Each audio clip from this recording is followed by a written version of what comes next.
of a controlled burn off. A bit hard to see with all the smoke.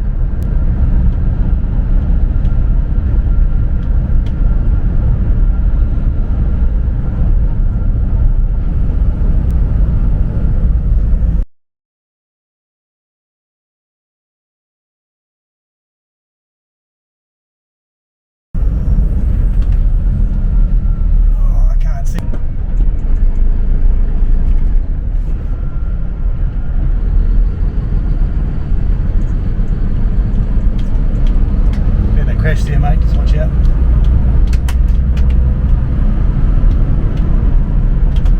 Just go easy there, northbound there's a crash just heading.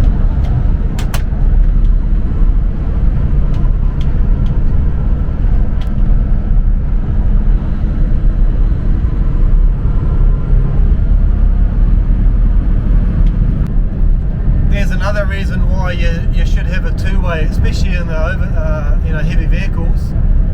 The chap up in front of me in the high ab, I'm just backing off from him a bit. His straps have come undone on the on his load. He's got some sort of farm equipment on the back there, and I tried calling him on the two-way to let him know, and he's not answering. And yeah, I gave him a flash on the lights, but he's just not paying attention or whatever. But anyway, I'm just going to ease back here a little bit, because if that comes off, I don't want to be driving into it. So yeah, with a bit of luck, he'll see in his mirror, he'll see his straps have come loose, but yeah, it's quite bad, so we shall see.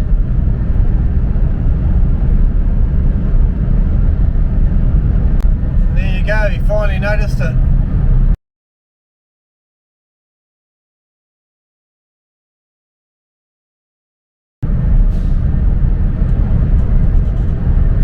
So better late than never.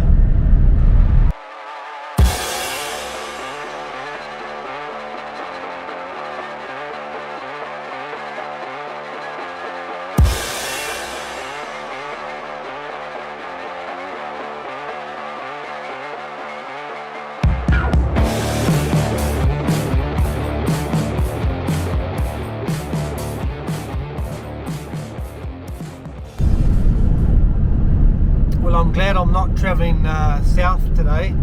Traffic for some reason, all heading south. Variety of traffic, including the army.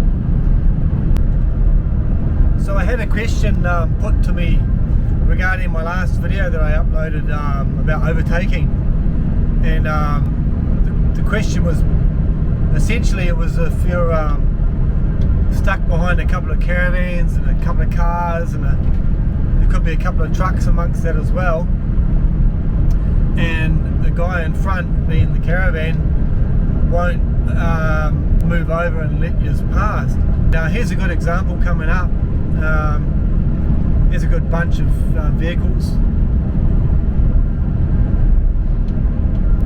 You know, imagine being in that queue of traffic. Oh, this is crazy.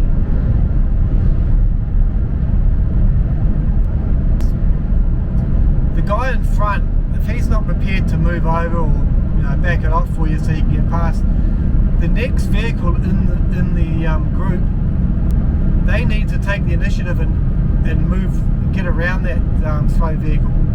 And the people with the acceleration or the power, they don't use it. Right? They need to get out and overtake, so that the people who are further back, they can have a chance at overtaking as well. So my answer to that question was basically, obviously it depends on where you are in the queue, but if I'm last, there's not much I can do but just sit there and hope that the vehicles next in queue behind the slow vehicle overtake, which then allows me to move up, and then gives me an opportunity again at some stage, whether it be an overtaking lane or whatever, a stretch of road where there's nothing coming, then I can get past. But there's really not much you can do. It's unfortunate, that's just the way it is. 9 times out of 10, those slow vehicles, the caravans and whatnot, they're going to turn off eventually anyhow. Whether it be for their break or they're going to stop for a cup of tea somewhere, but eventually they're going to get off. So you only die once, so don't risk it. Here's another little group of traffic. It's the caravans. 1, 2, 3, and then we've got 3 cars and then 2 caravans. So the onus is really on those 3 cars. The other ones that have got the power, they need to get around those other caravans. It won't help the folk catching up because they're going to get stuck behind 5 caravans. But as I said, they will eventually excuse me, they will eventually get off. Move, turn off, go somewhere else. So if you see this field I'm going past right here, looks like there was some sort of a carny show on, with bumper cars and that sort of thing, and there's a bit of a camping ground in there as well, so there's a heap of caravans, so I reckon that's where most of the traffic's come from, people heading home from there. Yeah, so I don't want to seem like I'm bagging the caravan guys, because that's not what I'm doing, it's not what my intention is. I'm not perfect, I don't have all the answers, but I do my best to help my fellow motorist out. So I probably spend more time looking in my mirror to see who's behind me rather than what's up in front of me, because there are a lot quicker guys out there, and I don't want to be holding them up. So it's just a little bit of courtesy, little common decency, and just being observant. So yeah, I'm not by any means bagging the caravan guys. It just seems like there's a lot of them out there, a hell of a lot of them out there, especially in summertime. And up here in wintertime in Queensland, it's a getaway for a lot of the Victorian and New South Wales. They like to come up here and enjoy the warmer months. But yeah, just a little bit of education, and it's not really even just on the road with letting people pass, just everywhere, in the supermarket.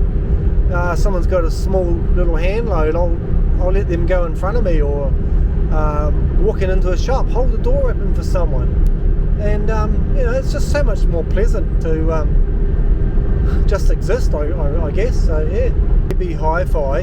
You can get a handheld one that doesn't even have to be hardwired into your vehicle. So even if you're just travelling in your car and you're heading off somewhere, if you have a little handheld one, it just comes so convenient when you do come up on traffic and you want to get around them, or in the case where you might see something is a little bit wrong, like the straps come loose on old mate's truck back there, you can jump on it, dial in and just let them know, and communicate with someone that you want to get around. Or then if you've got your little portable handheld radio, you can call the truck up behind you, just say to get a visual, see what the truck is behind you, and if it's me in the Century Batteries truck, you can jump on your radio and say, the driver in the Century Battery truck behind the little yellow car, or whatever your car may be, I'm going to move over. If you want to come around me, I'll back off for you so you can get past. And yeah, so they're real convenient, and you can use that to your advantage as well, and to get around someone else. So yeah, JB Hi-Fi, go and check them out. They're not that expensive, and they're not hardwired. They're just a little portable device, so you can take it to whatever car you're going in, especially if you're going to be off travelling on these roads over a distance. Obviously you don't need them around town, but if you're going to head out on a trip somewhere on a holiday. And I actually had a case the other day where I came up behind a caravan, and these air conditioning unit on the roof of it was an older caravan, but the aircon on it started flying apart. There were panels coming off it. So yeah, I jumped on the two-way and called him up and let him know, and he pulled over, and it just saved potentially a lot more damage occurring, And the last thing you want is bits and pieces flying off vehicles and slamming into someone else. So yeah, well worth a look, eh?